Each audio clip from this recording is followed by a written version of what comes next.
বাংলাদেশের একটি ছোট শহরে একটি পুরনো সরকারি হাসপাতাল। হাসপাতালটি প্রায় 50 বছরেরও বেশি পুরনো। এখানে রোগীদের চিকিৎসার পাশাপাশি মর্গ, লাশ রাখার ঘর এবং কাটা ঘর, পোস্টমর্টেম রুম রয়েছে। স্থানীয়রা বলে, এই হাসপাতালে রাতের বেলা অদ্ভুত আওয়াজ শোনা যায় এবং কেউ কেউ দাবি করে যে তারা সেখানে ভূত দেখেছে। গল্পটি শুরু হয় এক তরুণ ডাক্তারের মাধ্যমে, যিনি এই হাসপাতালে নাইট শিফটে কাজ করতে আসেন। একজন তরুণ ডাক্তার, যিনি সম্প্রতি এই হাসপাতালে যোগ দিয়েছেন। একজন নার্স, যিনি হাসপাতালে অনেক বছর ধরে কাজ করছেন এবং এর রহস্য সম্পর্কে জানেন। হাসপাতালের নিরাপত্তা প্রহরী, যিনি রাতের শিফটে ডিউটি করেন। আরমান হাসপাতালে যোগ দেওয়ার পর প্রথম নাইট শিফটে ডিউটি পান। সেদিন রাত ছিল অন্ধকার এবং বৃষ্টি পড়ছিল। হাসপাতালের করিডোরগুলো ফাঁকা এবং নিস্তব্ধ। সুজাতা তাকে সতর্ক করে বলেন, ডাক্তার সাহেব, রাতের বেলা মর্গ এবং কাটা ঘরের কাছে যাবেন না। সেখানে অদ্ভুত কিছু ঘটে। কিন্তু আরমান বিশ্বাস করেন না ভূতের গল্পে। তিনি মনে করেন, এগুলো শুধু লোককথা।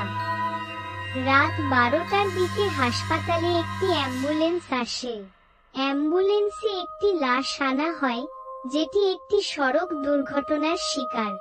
লাশটি মর্গে রাখা হয় এবং পরের দিন সকালে পোস্টমর্টেম করার সিদ্ধান্ত নেওয়া হয়। রাত 2টার দিকে আরমান শুনতে পান, অ্যাম্বুলেন্সের সাইরেন বাজছে। কিন্তু হাসপাতালের গেটে কোনো অ্যাম্বুলেন্স নেই। সাইরেনের শব্দ মর্গের দিক থেকে আসছে বলে মনে হয়। আরমান সেখানে যান এবং দেখেন, ঘরটি ফাঁকা। কিন্তু ঘরের টেবিলে রক্তের দাগ দেখা যায়, যা সেখানে আগে ছিল না।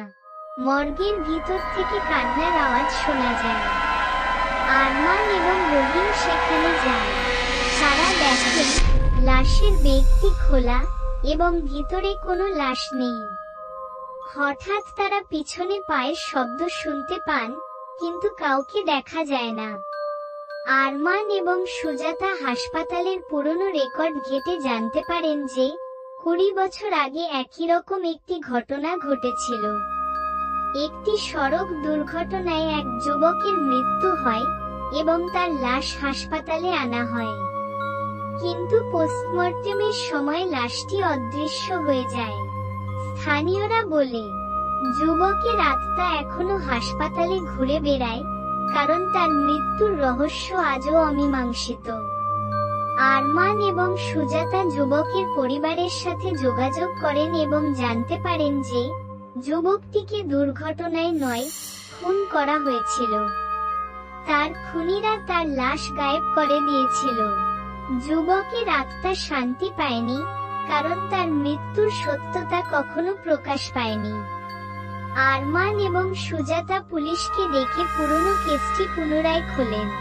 খুনিরা ধরা পড়ে এবং যুবকের লাশের সত্যতা প্রকাশ পায়। এরপর থেকে হাসপাতালে আর কোনো অদ্ভুত ঘটনা ঘটে না। যুবকের আত্মা শান্তি পায়।